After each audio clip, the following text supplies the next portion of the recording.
At just 19 years of old, Trevor Bayne has already accomplished a lot. 3 pole positions this year, 4 top 5 finishes, and he comes to Watkins Glen 8th in points. Hey, what's going on, guys? I'm doing good. I'm doing great, too. Are you? Yes, sir. How's the road course racing treating you today? Man, it's pretty wild. I always love when we can come out here and mix it up a little bit. You know, we do all this oval racing all the time, and I really enjoy these road courses. A lot of fun to be had out there. Did you ever do it like growing up as a kid or anything? Not really. I've actually only run 3 races, and one of those was at Road America earlier this year. So raced here at Watkins Glen in the Camping World E Series, finished 3rd. So we've got a little bit of experience at this track, but not much overall road course experience. Well, I got to know real quick. I mean, you've been top dog for the last 3 weeks in the Nationwide Series. You going to pull another out of the hat tomorrow and go sit on the pole here? Ty Norris said if I sat on the pole here, he'd go do the chicken dance in his underwear on the start-finish line. All right. Write that down. Right, that's good incentive. So, you know, we need to pull that one off somehow, but it's going to be tough. I mean, I really don't expect that just because I'm not one of these road course ringers that they bring in. You know, Ron Fellows, Boris said, even like Carl Edwards. I mean, I consider him one of the ringers, and Kyle Busch. But we're getting there. You know, it just takes time to build up to that. But those 3 poles in a row in the ovals, man, that was I was really excited about that, to see our team at Diamond Waltrip Racing building up to that, because we had our tough spot in the season, but they stayed behind me that whole time. You know, I mean, they never let go, never let down on me. My sponsors stayed behind me with Aaron's and Outpet Care, and now we're making progress. So it's all turning out okay. Trevor, no driver in the history of the Nationwide Series has ever sat on 4 consecutive poles where they ran 4 consecutive races. When you sat on that pole last week at Iowa, which was your 3rd consecutive, you surpassed Jeff Gordon as being the youngest driver in the Nationwide Series to do it. In fact, when he did it, I think I read where you were 1 year old. But here's what's even cooler.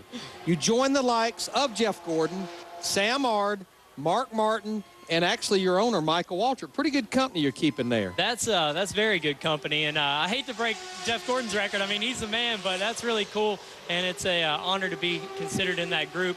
You know, when I heard that the last person to do it was in 1992, that gave me more motivation than just setting the 3 poles in a row. I was like, man, I thought somebody probably did that last season. You know, that you don't think of that as being that big of an accomplishment, but man, that was really exciting to hear that. Trevor, you know, any young race car driver needs to get that break or that opportunity. And the fact that you are just 19 years old and that you've accomplished as much as you have this quickly is amazing. But was it one big step? Was it a couple little steps that got you to this position? How did the opportunity arise? I think it's both. You know, those little steps lead into the big steps. You know, we were racing every weekend in go-karts, you know, and you had to be there, had to do that stuff. Moved to the Allison Legacy Series, where I actually raced against Brandon McReynolds some. And then in the Hooters Pro Cup Series, when we made that jump from Allison Legacy to Hooters Pro Cup, a lot of kids step into the late models, and there's nothing wrong with that. But then you're stepping into a pool with 200 other kids your age. And when we were able to get the sponsorship, and I had the parents behind me and all the things to move to that Hooters Pro Cup Series at such a young age, it kind of set us apart a little bit, and it gave me that next step.